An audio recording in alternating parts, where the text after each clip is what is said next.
I, 28F, had spent years working my way up in my field. It wasn't easy, but I had built a solid reputation, someone dependable, hardworking, and damn good at what I did. So when a senior position opened up at my company, everyone, including my boss, told me it was mine. It wasn't even a question. I had the experience, the results, and the backing of the right people. Then Vanessa took an interest. My older sister, Vanessa 32F, had always been the golden child. She had the charm, the confidence, and the ability to spin any situation in her favor. But she struggled to maintain a steady career, often moving between jobs. However, through networking and leveraging personal connections, she had managed to secure positions that looked impressive on paper. It seemed like this was just another opportunity where she could talk her way in. Even if she wasn't truly qualified, I never held it against her. Family is family, and I figured she'd figure things out eventually. A few weeks before my final interview, Vanessa suddenly started asking a lot of questions about my job, what the role required, how the interview process worked, what kind of leadership my boss preferred. At first, I thought she was just making conversation. Then she casually mentioned applying for the same role. She laughed it off like it was some kind of joke, but something about the way she said it made my stomach drop. I should have taken it seriously. The day before my interview, I got called into my boss's office. He looked uncomfortable, like he didn't want to be having the conversation. Apparently, someone had sent an anonymous email to the company with serious concerns about my work. False accusations of unethical behavior, mishandling projects, and mistreating colleagues. Complete nonsense. I was blindsided.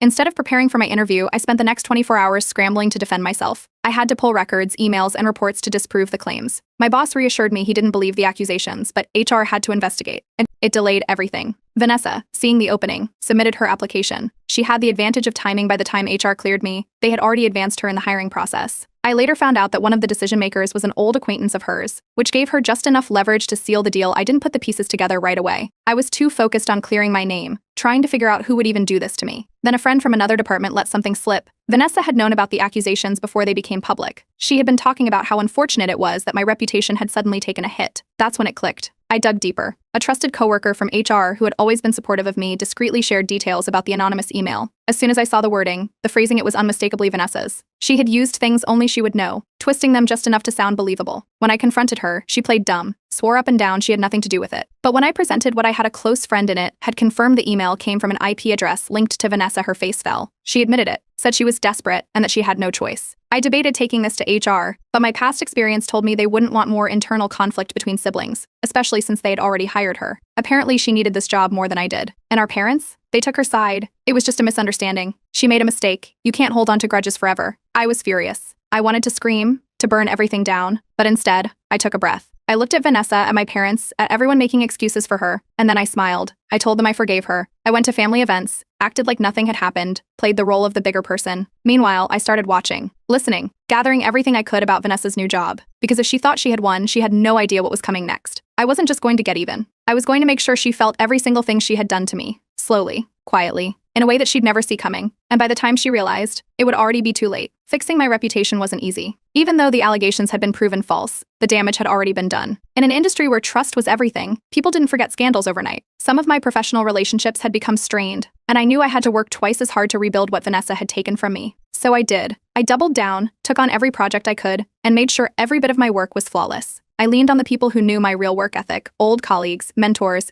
anyone who could vouch for me. Slowly, I regained credibility. Then something unexpected happened. A competitor of my old company reached out with an offer. It wasn't just any offer, it was for a position even better than the one Vanessa had stolen. More money, more responsibility, and most importantly, more influence in the industry. I accepted without hesitation. Meanwhile, Vanessa had no idea. She was riding high on her so-called success, bragging to friends and family about how she had finally made it. She had always been good at making herself look more accomplished than she really was. People ate it up. Our parents beamed with pride, repeating her exaggerated success stories at every family gathering. But she didn't just stop there. She made sure I knew. She slipped in little comments, casual jabs about how things work out for the best and how some people just aren't cut out for leadership. It was the same tone she always used, pretending to be supportive while making it clear she had won. She had no idea what was coming. With my new job, I had access to people Vanessa didn't. Higher-ups, decision-makers, the kind of people who could make or break careers. And unlike Vanessa, I actually took the time to build real professional relationships. I never had to force my way into circles. I earned my place there. And that's when I started planting the seeds. I never openly trashed Vanessa. That would have been too obvious. Instead, I made small, carefully placed comments, conversations about workplace ethics, about how companies needed leaders who could be trusted. I let the right people connect the dots themselves. Vanessa had always relied on charisma over competence, but in her previous jobs, she was never in a role long enough for people to notice her shortcomings. This time, though, she had taken on a position where results couldn't be faked. Without a quick escape or another job offer waiting, she was forced to deliver, and that's when the cracks started showing. It started with whispers, small doubts, questions about whether she was really qualified for the role she had taken. Clients began asking for second opinions on her work. Then, Vanessa made her first big mistake. Desperate to prove herself, she took on a high-profile client that was way out of her league. It was the kind of project that could either make or break a career. She dove in, overpromised, and completely overestimated her abilities. What she didn't know was that I had connections in that client's company. I made sure they scrutinized everything, every deadline, every detail, no more smooth-talking her way out of mistakes. They picked apart her work, questioned every decision. Within weeks, it became clear Vanessa was in over her head. The project was a disaster. The client lost money, deadlines were missed, and people started talking.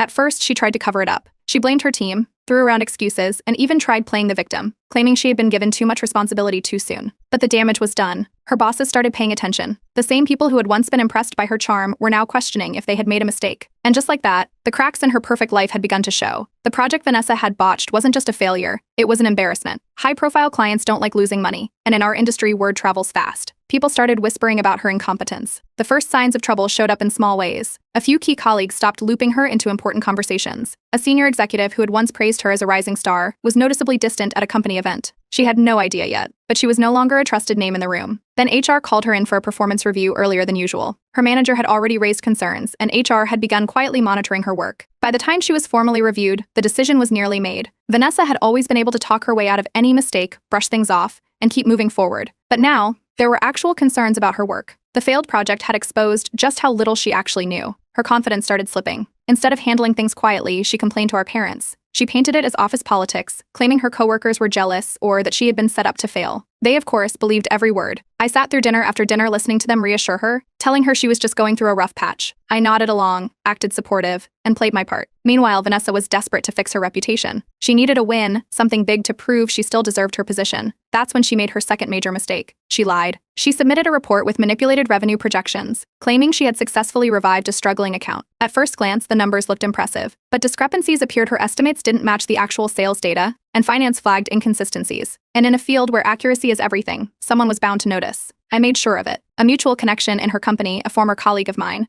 got an anonymous tip suggesting a closer look at Vanessa's latest report. It didn't take long for the truth to come out. The numbers were fabricated, and now she had no way to spin it. HR didn't just issue another warning. They put her on notice. One more mistake and she was gone. Her paranoia kicked in. She became convinced that someone in the company was trying to sabotage her. She started acting out, throwing blame in every direction. She pointed fingers at coworkers, accused people of withholding information from her, and even implied that someone was jealous of her success. But no one was buying it. People started distancing themselves. The same colleagues who used to admire her were now avoiding her. She was no longer someone to impress, she was someone to stay away from. While Vanessa was struggling, my own career was reaching new heights. Another opportunity came my way, one I knew she had once dreamed of, a bigger role at a company that held serious weight in the industry. It was the kind of job she had always wanted, but could never actually land. I accepted without hesitation. Vanessa didn't know yet, but she would soon. Her downfall was accelerating, and she had no idea I was behind any of it. One night, after yet another disastrous day at work, she called me. Her voice was shaky. She talked about how unfair everything was, how nothing seemed to be going right. She was exhausted, overwhelmed, and desperate for someone to reassure her that it would all be okay. I gave her the same empty words of support she had once given me. Sometimes things don't work out for a reason. And just like that, the first cracks had turned into fractures. She had no idea, but the worst was still coming.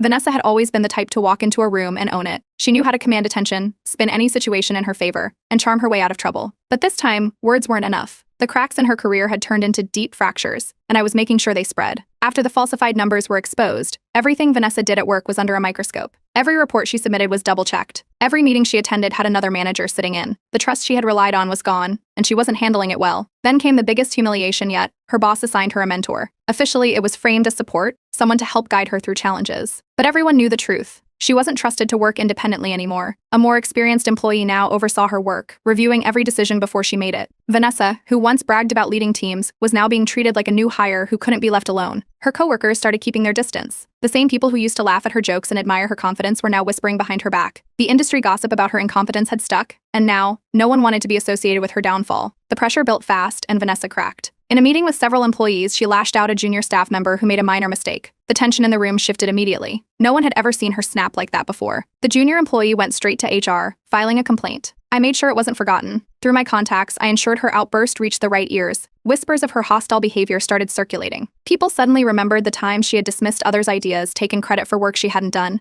and treated colleagues with arrogance. Her boss called her in again. And this time, it wasn't just a performance review. It was a warning. Vanessa, who had always been in control, now had none. She called me that night. The paranoia in her voice was unmistakable. She was convinced people were turning against her. She said nothing felt the same, that people were treating her differently. She wasn't wrong. I played dumb. acted sympathetic, told her to keep pushing forward. She didn't know I was the one making sure the walls closed in on her. Her confidence was gone. She started second-guessing herself in meetings, hesitating before making decisions, and delaying projects because she was too scared of making another mistake. Then came the ultimate embarrassment. A major client, one of the biggest accounts her company had, requested someone else to handle their project. They didn't trust her anymore. It was a public blow to her reputation, one she couldn't spin. Her boss didn't sugarcoat it this time. She had two choices: fix her reputation or lose her job. She tried to salvage things by reaching out to her industry connections, hoping someone would vouch for her. I made sure none of them responded positively. She had burned too many bridges, and now, when she needed people the most, no one was willing to stick their neck out for her. The stress was eating her alive. She started drinking more. She had never been a heavy drinker before, but now she was showing up to happy hours more often, staying out late, and making bitter, cryptic posts online about how people only care when you're winning. I took the opportunity to play the concerned sibling. At a family gathering, I made sure to casually mention that Vanessa seemed stressed lately, that I was worried about her. Our parents, who still believed she was just going through a rough patch, brushed it off. But the seed was planted. Vanessa, already on edge, lost it. In front of everyone, she snapped at me. It wasn't just a small comment, it was an outright angry outburst. The room went silent. My parents looked stunned, and at first they reassured her, dismissing it as a temporary setback. But as months passed and Vanessa struggled to land another job, their concern grew. Slowly, their blind support turned into uneasy questions, and eventually a reluctant acknowledgement that maybe, just maybe, she wasn't the victim in this story. Instead, they told her she was being rude. Another crack. Then, as I continued to rebuild, I secured a major contract, one that earned me recognition. Vanessa found out. She tried to act happy for me, but her forced smile and sudden avoidance of the topic told me everything. She was realizing that the success she had stolen from me wasn't enough to keep her own career afloat. And she had no idea I was the one who had set it all in motion. Vanessa was barely holding on. After the fallout from her botched project, the performance warnings, and the growing distance from her colleagues, she was desperate to prove herself. She started working late nights, trying to fix the damage, but it only made things worse. The stress was getting to her. She was rushing reports, making careless errors, missing deadlines. Every mistake was another nail in her coffin. The mentor assigned to her, who was really just there to babysit, wasn't impressed. The reports she submitted had to be double-checked, and she started getting a reputation for being unreliable. It didn't take long before her mentor officially reported that Vanessa wasn't improving. HR got involved again. This time, they didn't just issue another warning. Vanessa was placed on probation. One more mistake and she was out. She knew what that meant. If she got fired now, her career would be over. She had already burned too many bridges in the industry. She couldn't afford another failure. So she bet everything on one last project. Her boss handed her one final chance to redeem herself. A high-stakes assignment that would determine whether she stayed or not. But I had already seen it coming. Through my contacts, I made sure that the project was more complicated than anything Vanessa had handled before. It was beyond her skill set, something that required actual leadership, problem-solving, and expertise. Everything she lacked. She panicked.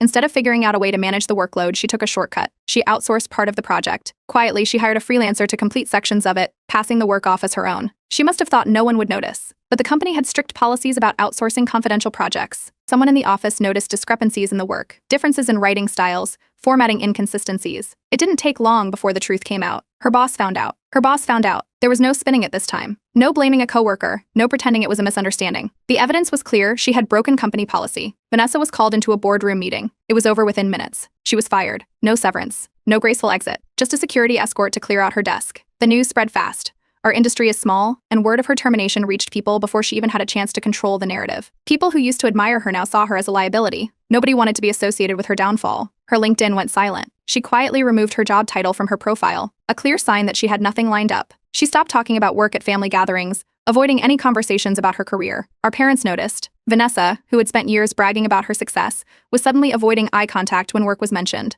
They started asking questions, sensing that something was wrong. She tried to lie. She told them she had quit because the workplace was toxic and that she was planning to take a break to rebrand herself. I acted surprised. I played the role of the concerned little sister, expressing how sad I was that things hadn't worked out for her. She could barely stand being in the same room as me. With no job and no new offers, she started burning through her emergency fund. The lavish lifestyle she had kept up, the expensive apartment, the designer clothes, the high-end dinners, was becoming impossible to maintain. And just to make sure she knew exactly how far she had fallen, I made sure to casually mention my own success whenever I saw her. Every time I secured a new deal, got industry recognition, or made a major career move, I let it slip into conversation. She was forced to smile through it, pretending to be happy for me. But I could see it in her eyes. She knew she had lost. And she had no idea I was the one who had made it happen. Losing her job wasn't the end for Vanessa, at least, not in her mind. Even without a career, she still had one thing that defined her, her social life. She had always been the one who hosted the best parties, got invited to every exclusive event, and surrounded herself with successful people. Her entire identity was built on being admired, envied, and respected.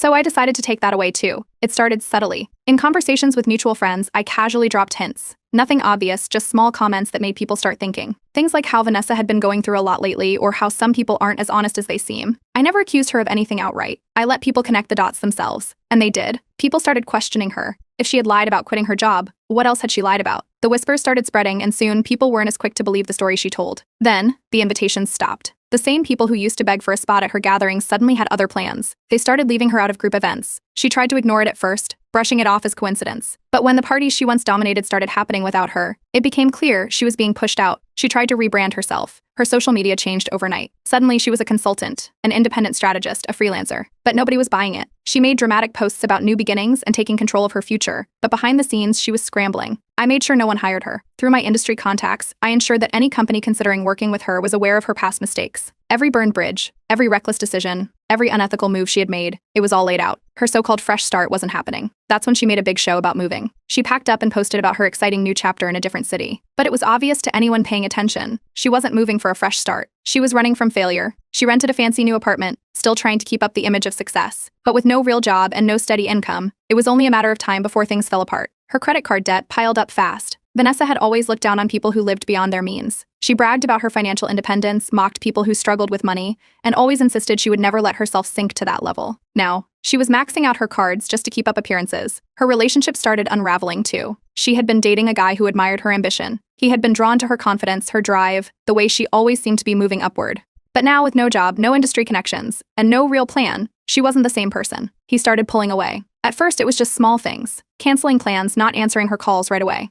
Then he stopped mentioning her on social media. Eventually, he ended things altogether. That was the breaking point. With her career in shambles, Vanessa tried to maintain appearances. She attended social events, still putting on the polished act she was known for. But over time, people began to notice the inconsistencies, her vague responses about work, the forced optimism. Slowly, her invitations dwindled, her inner circle thinning to only a handful of loyal friends. The more unstable she became, the more people distanced themselves. She started showing up uninvited to events, trying to insert herself back into conversations that no longer included her. People were polite, but they weren't welcoming. She was becoming irrelevant. At a family gathering, I played my role perfectly. I made sure to mention, just loud enough for our parents to hear, that I was worried about Vanessa, that she seemed stressed, overwhelmed. It didn't take much. Already on edge, she snapped at me again. This time there were no excuses, no justification, just raw, bitter frustration. Our parents, for the first time ever, didn't take her side. They started seeing her for who she really was. Vanessa realized she was losing everything. So she did what she always did. She tried to fix it with an apology. It was half-hearted, forced. A desperate attempt to get back into my good graces, to rebuild the bridge she had burned. I smiled, told her I forgave her. But we both knew the truth. She was on her own now, and there was no coming back from this. Vanessa wasn't the same person anymore. The confident, admired, always in control woman had been replaced by someone desperately grasping at the remnants of her past life. She had lost her job, her industry reputation was in shambles, and her social standing was slipping through her fingers. And I was making sure those last pieces disappeared, too. Her decline wasn't just a quiet fade into irrelevance, it was loud, messy, and impossible to ignore. People had started to see her for who she really was. The stories about her manipulations, the lies she had told, the betrayals, everything was out in the open now. She had spent years crafting an image of success and charm, but that image was shattered. Still, she tried to fight back. She rebranded herself online, flooding her social media with inspirational quotes about growth, resilience, and starting over. She framed her downfall as an empowering journey, making vague posts about overcoming adversity and learning from mistakes, without ever admitting what those mistakes actually were. But people weren't buying it. Through small, casual conversations with mutual friends, I made sure her past actions weren't forgotten. Whenever someone mentioned her comeback, I subtly reminded them of how she had treated people before, how she had stepped on others to climb higher. I never had to say much, just enough for them to remember. She decided to host a party, one big event to prove she was still relevant. She sent out dozens of invites, hyped it up on social media, made it clear that it would be the event to attend. Hardly anyone showed up. The few people who did come weren't there for her. They were just there out of curiosity, waiting to see if the queen of social status had anything left to offer. She tried to act like she wasn't bothered, but the tension in the room was obvious. The party fizzled out early, and for the first time, Vanessa realized she didn't hold the same power over people that she used to. Then, her boyfriend left. He had been distant for weeks, gradually pulling away as her life unraveled. He had been drawn to the image of Vanessa, the ambitious, successful woman who had everything figured out. Now, all he saw was someone jobless, unstable, and desperate. He broke things off completely, citing differences in ambition. That's when she lost control. One night at a bar with mutual friends, she got drunk and let everything spill out. She ranted about how people had turned against her, how the industry was unfair, how everyone she had ever trusted had betrayed her. She blamed everyone but herself. Word got around fast. It didn't take long before people started avoiding her entirely. She wasn't just someone who had fallen from grace, she was a liability now. No one wanted to deal with her bitterness, her instability, or her drama. Her money problems worsened. With no job, no backup plan, and no one willing to hire her, she was drowning in bills. The expensive apartment she had moved into to impress people, she couldn't afford it anymore. But instead of admitting defeat, she spun it into another story, claiming she was downsizing to focus on personal growth. She moved into a much smaller, much cheaper place, trying to pretend it was her choice. But everyone knew the truth. Even our parents started to see it. They had defended her for so long, insisting that she was just going through a rough patch. But now, with every bad decision, every failed attempt to rebuild herself, they started questioning things. They started seeing the pattern. I kept playing my role. To everyone else, I was still the supportive sister, the one who was trying to help Vanessa. I never spoke badly about her, I didn't have to. She was doing all the damage herself. Then she asked me for a loan. She sounded embarrassed, careful with her words, trying to make it seem like it was just a small favor. Just a little help until she found work again. I declined. Politely, gently. And that's when her attitude toward me changed. I started noticing the passive-aggressive comments online. She never mentioned me directly, but it was obvious. Posts about how some people pretend to be kind, but their actions show otherwise. It's about how family should support each other, but not everyone understands that. But no one paid attention. She tried reconnecting with old friends, reaching out to people she had once ignored, hoping they would give her another chance. Most of them had moved on. Some responded politely, but none made an effort to bring her back into their lives. Then her birthday came. Vanessa had always been the type to throw extravagant birthday parties, champagne, VIP lounges, designer outfits, the whole thing. But this year, it was different. No big celebration, no dinner invitations, no social media posts from friends hyping up the event, just silence. For the first time, Vanessa had to sit with the consequences of everything she had done, the people she had used, the relationships she had broken, the bridges she had burned. There was no one left to fix it for her. She finally realized she was alone, but by now it was too late. Vanessa was in survival mode. The arrogance, the smug confidence, the belief that she could always talk her way out of anything, it was all gone. Now, she was just trying to hold on to whatever scraps of her former life she could find. And when people get desperate, they start making mistakes. It started with her crawling back to me. The first call was awkward, a forced attempt at acting like we were still sisters, like none of it had ever happened. She didn't bring up the past, didn't acknowledge what she had done, just tried to slide back into my life as if nothing had changed. She asked how I was doing, feigned interest in my success, and threw in a few nostalgic memories for good measure. I played along. I was polite, distant, just warm enough to keep her thinking there was a chance I would let her back in. But I never made it easy. I let her talk, let her work for my attention, let her feel the power shift between us. Then, the real reason for her call became clear. She needed a job.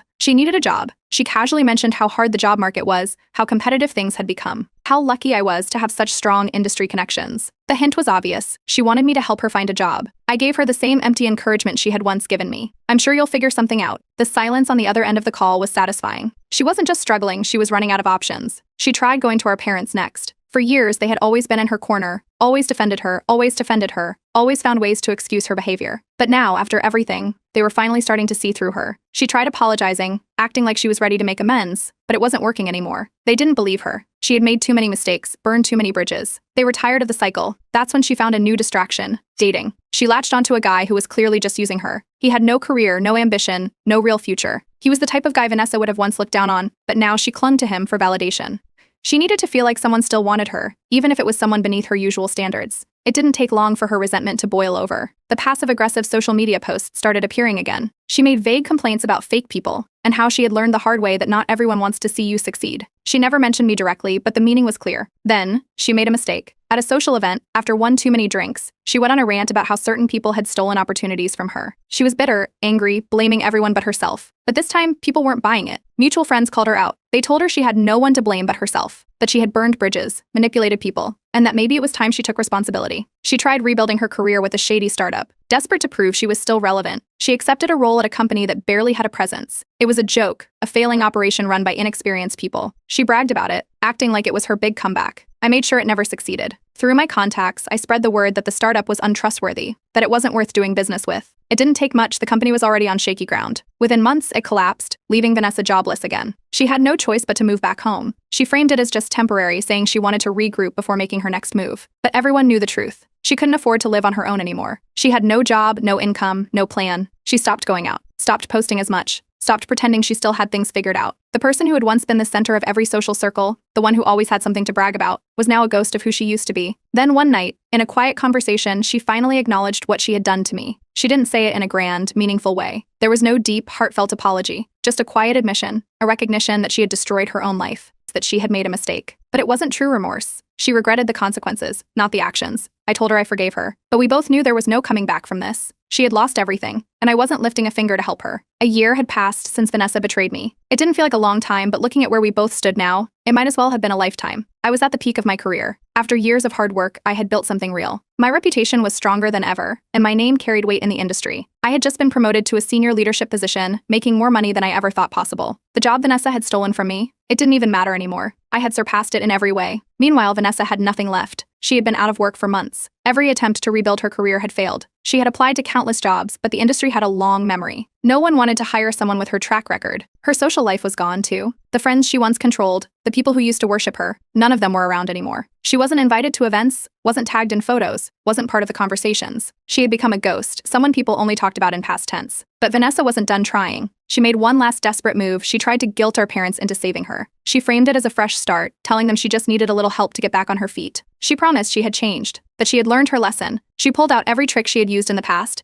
expecting them to fold like they always did. But this time, they didn't. For the first time in her life, our parents said no. They saw through her, finally understanding the cycle she had trapped herself in. They weren't willing to throw more money at her problems. They weren't going to bail her out. And that's when she came to me. There was no arrogance this time. No fake confidence, no manipulative charm, just exhaustion, defeat. She apologized again, but this time she wasn't pretending. She knew she had ruined her own life. She wasn't asking for forgiveness, she was asking for a way back. I gave her my final answer. I don't think we can ever go back to how things were. The words hit harder than I expected. The last bit of hope in her eyes flickered out. She begged, scrambling for anything that would make me change my mind. But I walked away. Vanessa, the woman who had once taken everything from me, was now the one being abandoned. Her downfall became permanent. No career, no reputation, no friends. Just the weight of her own mistakes, pressing down on her. She couldn't survive in the city anymore. Too many people knew what had happened. Too many people had seen her fail. She packed up and moved to a small town, disappearing from the world she had once thrived in. Her online presence faded too. No more inspirational quotes. No more rising from the ashes speeches. No more attempts at pretending she was still relevant. Just silence. Our parents never said the words out loud, but I knew they finally understood. They knew I had been right all along. Vanessa had done this to herself. I never looked back. I didn't need closure, because I had already won. Vanessa had spent her whole life thinking she could step on people without consequences, that she could manipulate, lie, and betray without ever facing real fallout. But now she was living with it, every single day. And that was the ultimate lesson.